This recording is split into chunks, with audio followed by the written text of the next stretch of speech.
5장. 양선은 주님의 선하심을 체험한 자의 삶의 열매이다. 여호와께 감사하라. 그는 선하시며 그 인자하심이 영원함이로다. 여호와께 구속함을 받은 자는 이같이 말할지어다. 여호와께서 대적의 손에서 저희를 구속하사 동서남북 각 지방에서부터 모으셨도다. 저희가 광야 사막길에서 방황하며 거할 성을 찾지 못하고 줄이고 목마름으로 그 영혼이 속에서 피곤하였도다. 이에 저희가 그 근심 중에 여호와께 부르짖음에 그 고통에서 건지시고 또 바른 길로 인도하사 거할 성에 이르게 하셨도다. 여호와의 인자하심과 인생에게 행하신 기이한 일을 인하여 그를 찬송할지로다. 저가 사모하는 영혼을 만족케 하시며 줄인 영혼에게 좋은 것으로 채워주심이로다. 시편 107편 1절에서 9절 말씀. 2차 세계대전이 종전되고 연합군이 독일의 한 수용소에 들렀을 때의 일입니다. 병사들은 죄수들을 가두어 두었던 감방을 돌아보기도 하고 수많은 사람을 질식사하게 만든 가스실을 둘러보기도 했습니다. 그런데 한 병사가 갑자기 이런 비명을 지르며 가스실에서 뛰쳐나왔습니다. 으악! 여기가 바로 지옥이다. 잠시 후 그 병사가 감방을 돌아보다가 또다시 소스라치게 놀라는 소리를 질렀습니다. 아, 이것은 도저히 믿을 수가 없다. 다른 병사들이 쫓아와서 도대체 무엇을 믿을 수가 없느냐고 물었습니다. 그 병사는 벽에 휘갈겨 쓴 낙서들을 가리켰습니다. 거기에는 하나님은 선하시다, 하나님은 사랑이시다 라고 쓰여 있었습니다. 이것은 최악의 상황 속에서 발견할 수 있었던 최선의 신앙 고백이었습니다. 유태인들은 최악의 상황을 최선으로 바꾸시는 하나님의 놀라우신 역사하심을 이런 신앙 고백으로 증거했던 것입니다. 우리는 바벨론 포로에서 돌아온 이스라엘 백성들의 신앙 고백이 담긴 본문에서 이와 동일한 고백을 발견할 수 있습니다. 1절 말씀을 보십시오. 여호와께 감사하라. 그는 선하시며 그 인자하심이 영원함이로다. 하나님의 선하심과 그 성실한 사랑을 찬양하는 내용입니다. 시편 107편을 보면 1절과 동일한 의미의 신앙 고백이 똑같은 문구로 4회나 반복되는 것을 볼 수 있습니다. 먼저 8절을 보십시오.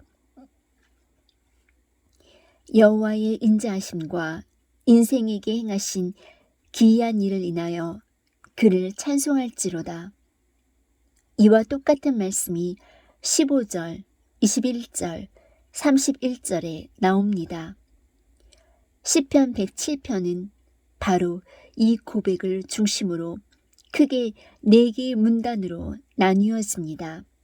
그리고 각각의 문단에는 이스라엘 백성들의 특별한 체험이 고백되고 있습니다. 광야의 방황 속에서 첫 번째 문단은 4절에서 7절인데 여기서는 이스라엘 백성들이 광야에서 방황할 때의 체험을 기록하고 있습니다. 방황은 고통이며 아픔이며 악입니다. 그들은 광야에서 방황하고 있었습니다. 저희가 광야 사막길에서 방황하며 거할 성을 찾지 못하고 4절. 누구나 자신의 생애를 돌이켜보면 광야 사막길 같은 어려운 시기가 한두 번은 있었을 것입니다.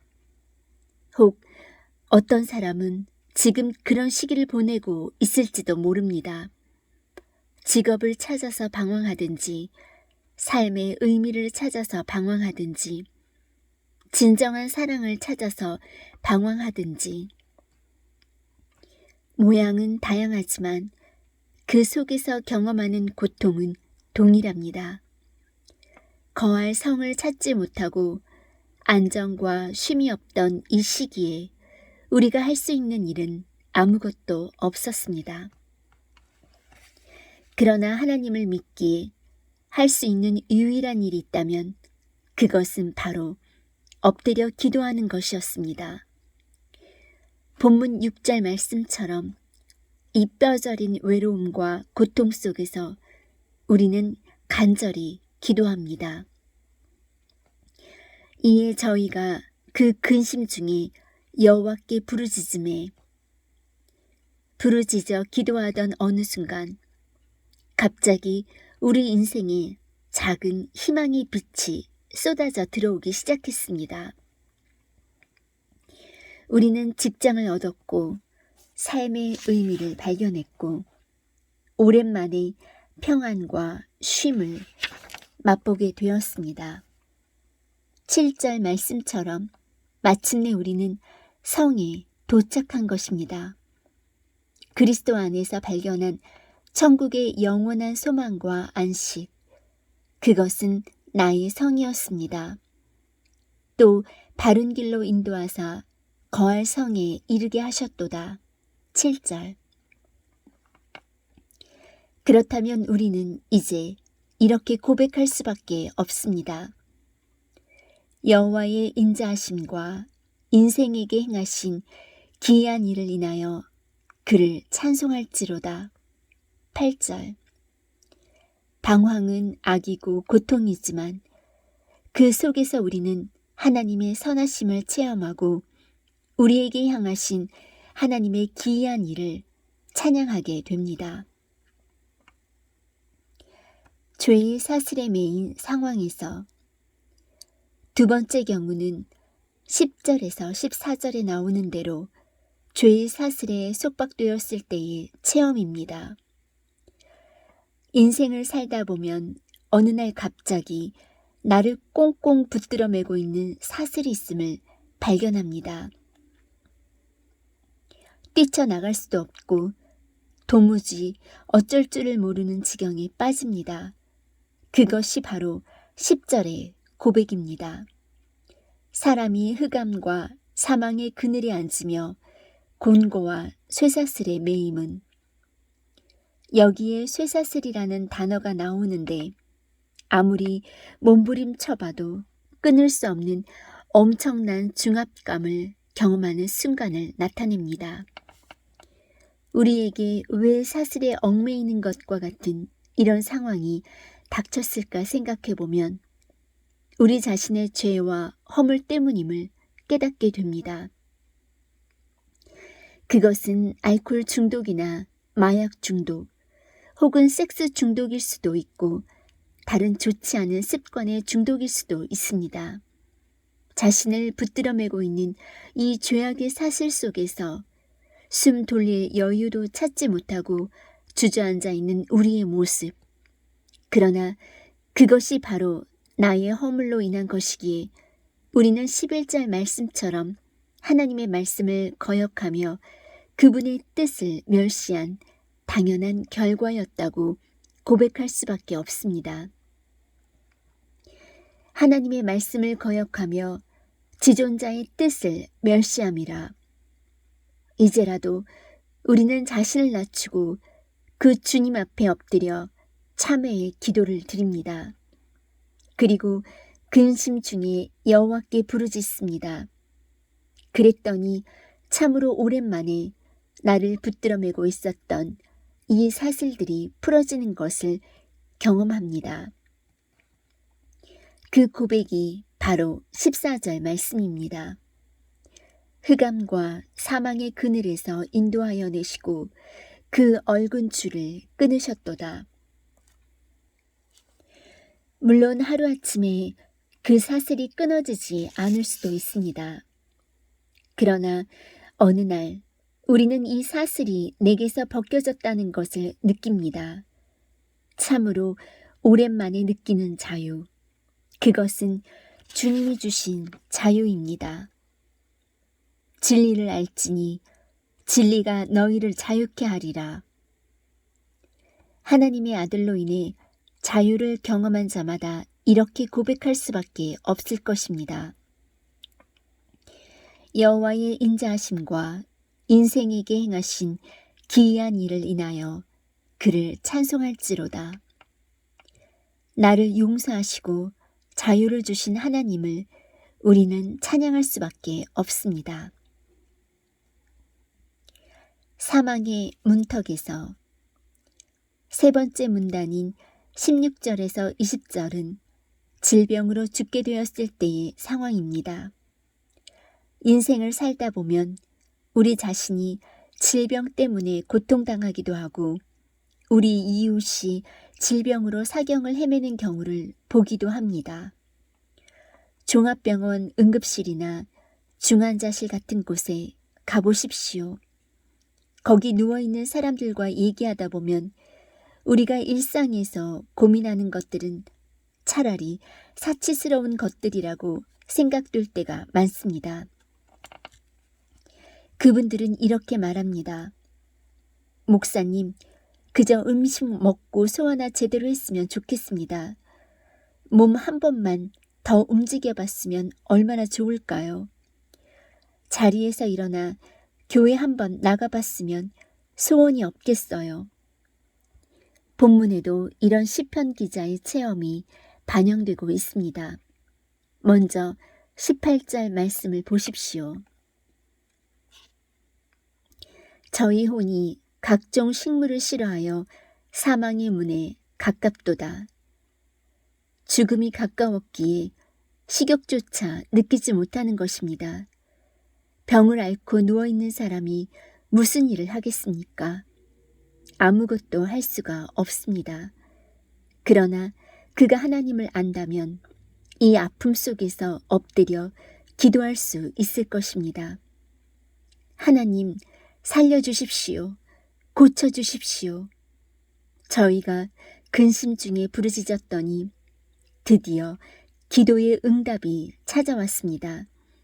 20절 말씀을 보십시오. 저가 그 말씀을 보내어 저희를 고치사 위경에서 건지시는도다. 드디어 하나님의 고치심이 시작됩니다. 내 몸이 움직이기 시작하고 다시 극적으로 소생하기 시작합니다. 어제까지 꼼짝 못하고 누워있던 내가 다시 새 힘을 얻고 일어날 수 있다는 것은 기적입니다. 이 치유의 기적을 체험하고 나서 바라보는 푸른 하늘과 찬란한 햇빛, 그는 이제 이렇게 찬양하지 않을 수 없습니다. 여호와의 인자하심과 인생에게 행하신 기이한 일을 인하여 그를 찬송할지로다. 21절. 찬송가 중에 잘 모르고 어려워서 자주 부르지 않는 곡들이 몇 곡 있는데 20장도 그런 곡입니다. 그런데 어떤 책에서 찬송가 20장에 얽힌 이야기를 읽고 나서 이 찬송을 불러야겠다는 생각을 하게 되었습니다. 20장 찬송은 다 감사드리세 라는 제목의 곡으로 마르틴 링카르트라는 독일의 목사님이 작사한 것입니다. 이분은 17세기 독일에서 목회를 하시던 중 흑사병이 전 유럽을 휩쓸고 지나가던 때에 이 찬송을 지었다고 합니다. 그 당시 수많은 사람들이 흑사병으로 죽어갔습니다. 링카르트 목사님은 흑사병으로 죽는 교인들의 장례식을 날마다 집례해야만 했습니다. 어떤 날은 최고 기록으로 하루 50건의 장례식이 있었다고 합니다. 이분 마음이 얼마나 비참했겠습니까? 이분 마음이 얼마나 비참했겠습니까? 그는 마침내 사랑하는 아들조차 잃었습니다. 그렇게 한 해가 저물어가고 있었습니다. 그 해의 마지막 날, 그는 새해를 앞두고 조용히 자기 인생에 대해 생각하면서 창밖을 내다보다가 바로 이 찬송가를 작사했다고 합니다. 내가 아직도 살아있구나. 수많은 이웃과 가족이 죽어가는데 내가 아직도 살아있어서 고통받고 죽어가는 이웃들에게 격려가 되고 있구나. 자신이 그들 곁에서 축복의 말을 나눌 수 있다는 사실, 이 살아있는 감격을 확인하면서 이 찬송을 지은 것입니다. 우리말의 찬송가 번역은 본래 가사의 의미를 정확하게 반영하지 못하고 있는 듯합니다. 링카르트 목사님이 작사한 대로 가사를 직역하면 이렇습니다. 다 감사드리세. 마음으로, 손으로, 목소리로, 온 존재로 엄마의 팔에서부터 여기까지 인도하사 하나님이 지으신 세상 안에 기뻐하며 하나님의 사랑의 선물들을 누리며 내가 살아가고 있다는 감격, 다 감사를 드리나이다. 당신이 지금 건강한 모습으로 신앙생활을 하고 있다면 주님 앞에 감사하십시오. 이 아름다운 세상에 살아있는 우리가 주님 앞에 고백할 말이 무엇입니까? 여호와의 인자하심과 인생에게 행하신 기이한 일을 인하여 그를 찬송할지로다. 거센 풍랑 속에서 네 번째 문단인 22절에서 30절은 바다에서 풍랑을 만났을 때의 체험입니다. 인생을 살면서 어느 한순간은 가도 끝이 없는 건조하고 메마른 사막을 걷는 느낌을 받을 때가 있습니다. 또 어떤 때 우리 인생은 갑자기 급류를 타고 폭풍우 속으로 빠져들어가 허우적거리며 하나님 살려주세요 라고 외칠 수밖에 없는 거친 풍랑을 경험하기도 합니다. 그것은 인간관계의 풍랑일 수도 있고 사업의 실패나 실직과 같은 풍랑일 수도 있습니다. 아마 시편 기자도 이런 풍랑을 경험했던 것 같습니다. 25절을 보십시오. 여호와께서 명하신즉 광풍이 일어나서 바다 물결을 일으키시는도다. 여호와께서 명하신즉 광풍이 일어나서 바다 물결을 일으키는도다. 시인은 왜 광풍이 찾아왔는지 모릅니다. 그러나 하나님이 허용하신 것은 사실입니다. 그분만이 아시는 특별한 이유 때문에 허용하신 이 인생의 광풍, 그것 때문에 우리는 우리 인생이 내동댕이 쳐진 듯한 처절한 절망을 경험합니다. 저희가 하늘에 올랐다가 깊은 곳에 내리니 그 위험을 인하여 그 영혼이 녹는구나. 이때의 심정이 27절에 잘 나타나 있습니다. 저희가 이리저리 구르며 취한 자같이 비틀거리니 지각이 혼돈하도다. 문자 그대로 내 삶은 혼돈입니다. 어쩔 줄 몰라 합니다. 이제 내가 알고 있는 마지막 희망, 마지막 피난처이신 구원의 하나님 앞에 나와 부르짖을 수밖에 없었습니다. 이에 저희가 그 근심 중에서 여호와께 부르짖음에 하나님 살려주세요. 하나님 한 번만 기회를 주세요. 하나님 힘이 없어요. 어쩔 줄 모르겠어요. 도와주세요. 혼돈 속에서 부르짖는 나의 부르짖음에 하나님이 어떻게 응답하십니까? 어느 순간 풍랑이 잦아들고 다시 유리바다 같은 평온의 바다가 됩니다. 광풍을 평정히 하사 물결로 잔잔케 하시는도다. 저희가 평온함을 인하여 기뻐하는 중에 여호와께서 저희를 소원의 항구로 인도하시는도다. 내 배는 다시 순항을 계속합니다. 그리고 하나님이 주신 그 소원을 향해 다시 나아갑니다. 오랜만에 찾은 회복된 삶, 주께서 일하신 까닭입니다. 이제 우리의 고백은 무엇입니까? 여호와의 인자하심과 인생에게 행하신 기이한 일을 인하여 그를 찬송할지로다. 선한 일을 위하여 지음받은 자, 광야의 방황, 죄로 말미암은 사슬, 질병, 바다의 풍랑, 이 모든 것은 고통스럽고 외롭지만 이런 상황 속에서 하나님의 선하심을 체험했다면 이제 우리가 할 일은 무엇일까요? 두 가지가 있는데 첫 절과 마지막 절에 나와 있습니다. 우선 하나님의 선하심을 경험한 자는 감사를 드려야 합니다. 1절 말씀을 다시 보십시오. 여호와께 감사하라. 그는 선하시며 그 인자하심이 영원함이로다. 그런데 시편 기자는 특별한 의미에서 감사를 드리고 싶었습니다. 그래서 이렇게 말합니다. 감사제를 드리며 노래하여 그 행사를 선포할지로다. 날마다 감사하지만 그러나 우리에게는 특별한 감사의 축제가 필요할 때가 있습니다.